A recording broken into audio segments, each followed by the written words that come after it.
All right, let's jump right in. We're going to talk about something really cool today, a story that connects, believe it or not, the delicate life of a butterfly to the huge potential of AI. It's this incredible tale of how caring for one tiny ecosystem can actually spark a revolution in a completely different one. And this whole thing, it doesn't start where you'd expect, like in some high-tech lab or a corporate boardroom. Nope. It starts with a family, with parents who are deeply, deeply committed to their kids' future. We're talking about Adriana and Keith DeCesare, parents and educators who just knew they had to get their kids, and all kids really, ready for the world that's right around the corner. So, to really get this, we've got to go back to the beginning. Picture this: northern Manhattan. A simple, everyday moment with nature ends up sparking this huge community movement, one that actually ends up having an international impact. It all kicked off with something so simple, a classic wonderful kid moment. Nurturing a single caterpillar? Well, that led to this big aha moment. They started to see just how fragile the world around them was, and they felt this real, urgent need to step up and take care of it. And they didn't just talk about it, they did something. They took these forgotten, neglected spots in the city and turned them into these thriving pathways for pollinators. And this was way more than just planting a few flowers, right? They were building a living, breathing classroom, showing everyone that what you do in your own backyard, that local action, can have a huge, huge impact. Okay, so this is where the story gets really interesting.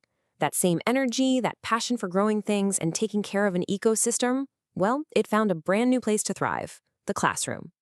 It's like they had this realization.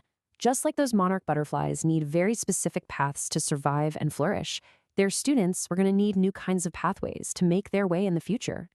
They saw that a whole new type of literacy was becoming absolutely essential. And that's what led them to create Bridging Tomorrow.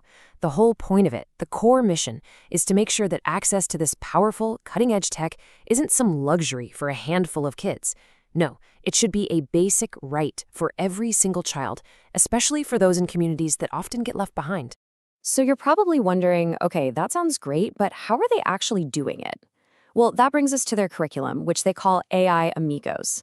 And listen, this isn't just about sticking some computers in a classroom. They built a totally new, I'd even say revolutionary way of teaching with AI. The central idea here is to completely change how we think about AI. It's not just a machine that spits out answers. Instead, it's a thought friend, something that helps you think better. They call this idea generative learning, and it's all about boosting our own human abilities, never replacing them. And they've structured their curriculum around three main pillars that all connect.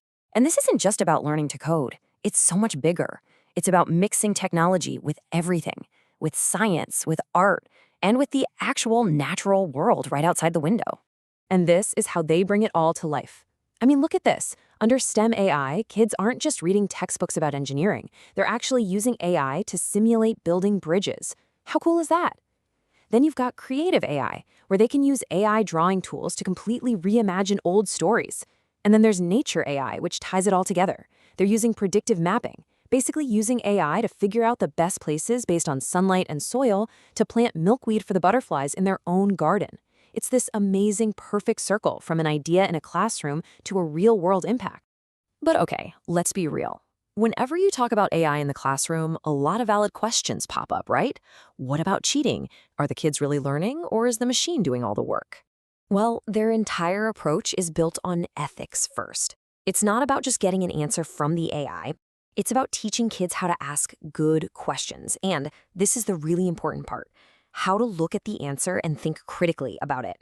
They're even developing a new program called VitaVQ to teach visual literacy, basically how to spot the difference between a real photo and something an AI cooked up. Super important stuff. So what they're doing really is flipping the whole script. They're moving the conversation away from fear and toward opportunity. Instead of AI as this threat you see on the left, they're framing it as a partner. It's not a replacement for a teacher, it's an adaptive brainstorming buddy. The whole point is to teach these kids to be in charge of the tech, not the other way around. And these aren't just suggestions, they are the absolute foundation of the program. Everything starts with a relationships-first vibe. They have super strict safety and privacy rules, and a huge focus on teaching kids how to spot bias and misinformation. I mean, are there any more essential skills for today's world? I don't think so. And you have to understand, this isn't just about one project in one school. The vision for Bridging Tomorrow is way bigger than that.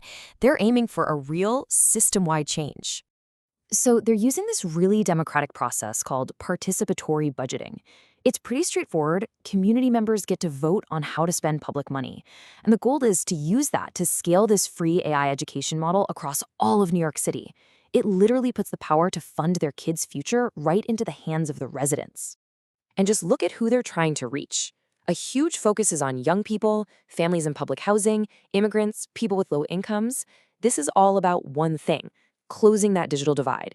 It's about making sure that your zip code or your background doesn't decide what opportunities you get in life. So all of this brings us right back to where we started. We've come full circle, but now we've got this incredible new way of looking at what growth and transformation can really be. I mean, think about it.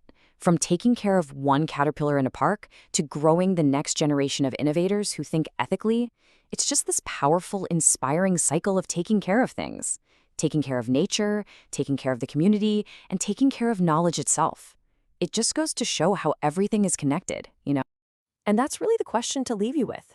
This whole story is about metamorphosis at every single level, isn't it? From a caterpillar becoming a butterfly, from a tiny garden becoming a citywide movement, and from one kid's curiosity to a whole generation of smart, ethical, empowered thinkers. When you think about it like that, the potential is just absolutely limitless.